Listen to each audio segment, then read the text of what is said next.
ఏదో బాగుందే చెలి ఇదే నా గెలుపంటే మరి రే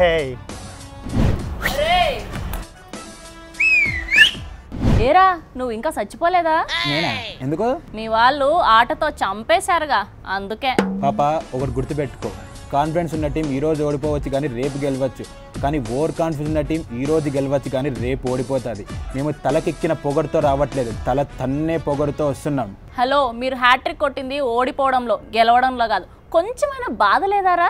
ఓడిపోవడంలో డబుల్ హ్యాట్రిక్ కొట్టిన ఆర్సీబీ టీమే ఏ బాధ లేకుండా మ్యాచ్ గెలిచింది. ఇక మేం కప్పు కొట్టలేమా? జనాలు మిమ్మల్ని కొట్టకుండా చూసుకోండి. ఏంటి ఈసారి కసితో ఆడతామన్నారుగా, ఏమైంది? అయినా నెక్స్ట్ మ్యాచ్ ఎవరితో తెలుసుగా, సిఎస్కే. గెలుపు తప్ప ఓటమి రుచి చూడని టీం అది.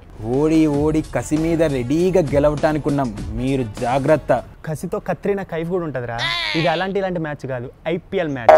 నాన్ సింగ్ మాట్లాడతావేంట్రా నారాయణగా? రే ఇంట్లో లైట్ పోతే వెళ్ళి ట్రాన్స్ఫార్మర్ టచ్ అయ్యకూడదురా, కాకిలాగా మాడిపోతావు. పవర్ లేని ట్రాన్స్ఫార్మర్ పట్టుకున్న ఒకటే, పగలగొట్టిన ఒకటే. అయితే వీళ్ళు ఇంకా గెలవరంటారు. చెమ్మ చెక్క ఆడితే గెలిచే అవకాశం ఉందండి, ఆడమని చెప్పండి. అబ్బా, నేను కూడా అదే అనుకుంటున్నా. గెలవక డీసీ మా మీద ఒక్క మ్యాచ్ గెలిచింది, దానికి హృదయకాలయం సినిమాకి ఆస్కార్ అవార్డు వచ్చినట్లు బిల్డప్లు ఇచ్చేస్తున్నారే. You don't got my point dude. మా బాధ వచ్చేసి నిన్నటి మ్యాచ్ మీద కాదు, రేపటి మ్యాచ్ మీద. మీరు ఆడేది అలాంటి టీం మీద కాదు, ఓటమిలెస్ టీం మీద. అలాంటప్పుడు ప్రతి ఐపీఎల్ విన్ అవ్వాలి కదరా, ఎందుకు అవ్వట్లేదు? సిఎస్కే గురించి తెలిసే మాట్లాడుతున్నావా? ఎందుకు తెలియదురా? ఐపీఎల్లో ఏదైనా ఫిక్సింగ్ టీం ఉందంటే అది మీదే కదా. అడిగి మరీ తన్నించుకోవడం అంటే ఇదే కదండి వజ్రం గారు. ఒక్క మ్యాచ్ కూడా ఓడిపోయిన టీం మాది. ఓడిపోయిన టీంని కూడా ఓడిచ్చే దమ్మున్న టీం రా మాది. బ్యాటింగ్తోనా సరే, బౌలింగ్తోనా సరే వణుకు పుట్టించే టీం మాది. మేము వణికిచ్చాం రా, జస్ట్ ఓడిస్తాం అంతే. 3 ఐపీఎల్ కప్పులు కొట్టే టీం మాది. ఈసారి ఆ టీం మీదే కప్పు కొట్టబోయే టీం మాది. అంటే నెక్స్ట్ మ్యాచ్ గెలుస్తారని ఇంకా నమ్మకంగా ఉందా మీకు? ప్రతి మ్యాచ్ గెలవడానికి ఇది మీలా ఫిక్సింగ్ టీం కాదు, ఫియర్లెస్ టీం. రే ధోని గురించి తెలుసుగా, కురుక్షేత్రంలో కృష్ణుడు లాంటాడు, నవ్వుతూ గెలిపిస్తాడు. ఏదో ఒక మాయ చేసి గెలవడం మీకు అలవాటేగా. రే ఆల్రౌండర్స్ ఉన్న టీం మాదిరా, మర్చిపోయావా? బ్యాటింగ్ అయినా సరే, బౌలింగ్ అయినా సరే దబిడి దిబిడే. పాపం, అసలే బాధలో ఉన్న టీం ఇంకా భయపడతావెందుకు? నువ్వు ఒక మ్యాన్ ఆఫ్ స్టీల్, ఆమె ఒక వండర్ ఉమెన్, మిమ్మల్ని చూసే భయపడాలా? చెయ్యి తీరా. షేన్ వాట్సన్ గురించి తెలుసుగా, బ్యాటింగ్ అయినా సరే, బౌలింగ్ అయినా సరే ఆకాశంలో నైట్ కనిపించే చుక్కలు పట్ట పగలే కనిపిస్తాయి.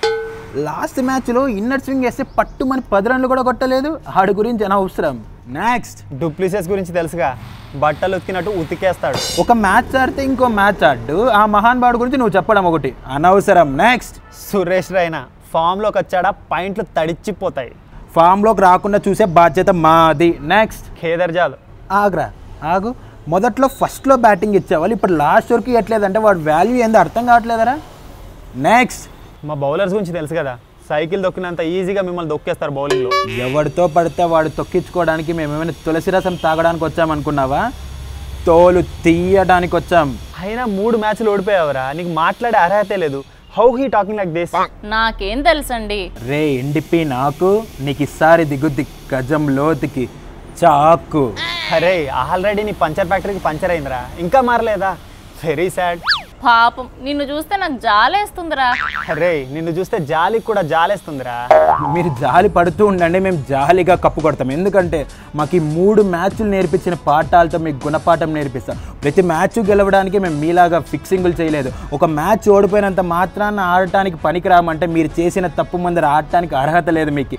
ఈసారి గెలుపు మాది, ఓటమి మీది. హే నువ్వు వేసేసావు. లాస్ట్ టైం కూడా ఇలానే చెప్పావు అనుకుంటా. సేమ్ టైమింగ్, సేమ్ టోను, ఇప్పుడు కూడా సేమ్ రిజల్ట్. యా, నాది కూడా సేమ్ ఫీలింగ్ అండి. ఇప్పుడే అంతా ఫీల్ అవ్వకండ్రా, తర్వాత కొంచెం ఫీల్ అవ్వడానికి పెట్టుకోండి. హే హాస్యం. చూసుకుందాం మీ ప్రతాపమో మా ప్రతాపమో. చూద్దాం.